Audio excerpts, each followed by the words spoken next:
Hello friends, રસોઈની દુનિયામાં આપનું સ્વાગત છે.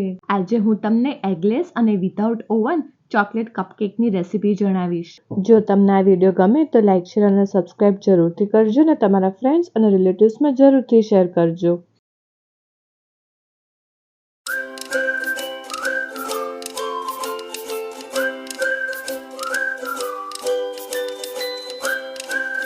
કપકેક બનાવવા માટે એક બાઉલ લઈશું. તેમાં છન્ની મૂકીશું.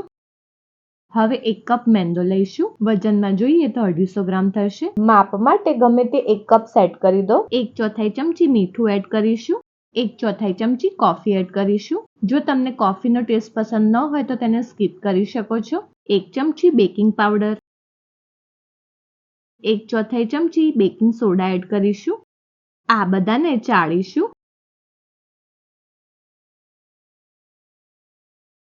હવે 3/4 કપ બુરું ખાંડ એડ કરીશું. તેને ચાળીશું.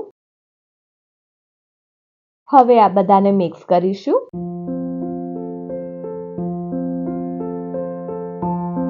તે પછી 1/4 કપ તેલ,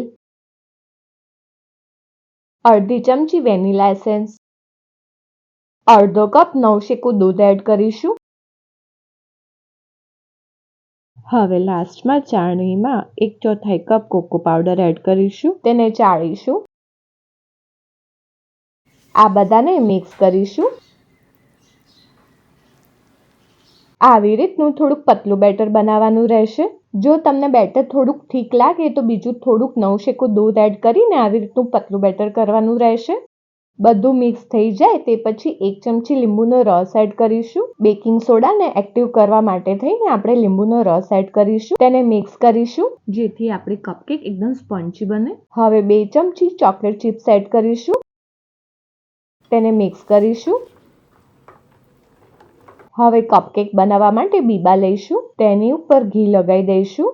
જો બીબા ન હોય તો ઘરમાંની કોઈ પણ વાટકી લઈ શકો છો. હવે આ બીબામાં બેટર એડ કરીશું.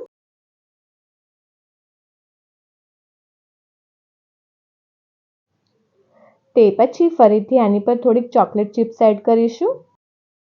હવે કઢાઈ મૂકીશું. હવે તેમાં એક સ્ટેન્ડ મૂકીશું. કઢાઈ થોડી ગરમ થાય એટલે આ બીબા ભરેલી પ્લેટને આ કઢાઈમાં મૂકી દઈશું. 20 થી 25 minute low to medium flame ઉપર ઢાંકીને તેને થવા દઈશું. 25 મિનિટ પછી આપણે તેને ખોલીશું. વાવ, એકદમ મસ્ત કપકેક રેડી થઈ ગઈ છે. કપકેક રેડી થઈ છે કે નહીં તે આવી રીતના ચપ્પાની મદદથી ચેક કરી લેવું. ચપ્પાને આમ કરશો તો તે ક્લિયર બહાર આવે તો સમજવું કે કપકેક રેડી છે.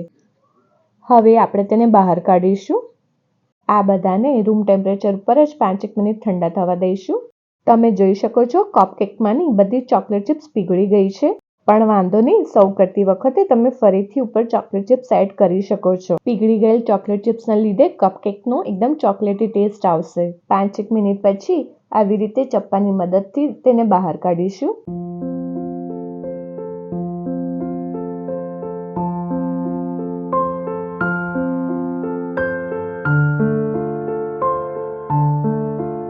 તમે જોઈ શકો છો કેટલી મસ્ત ચોકલેટી દેખાય છે.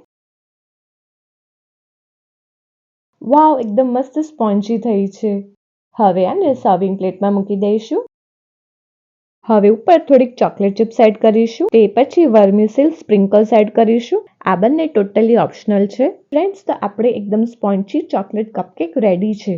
ઓવન વગર અને એગ વગર એકદમ સ્પોન્જી ચોકલેટ કપકેક બનાવી છે ને એકદમ ઇઝી. જો તમને આ વિડીયો ગમે તો મારા વિડીયોના કમેન્ટ સેક્શનમાં જરૂરથી કમેન્ટ કરજો.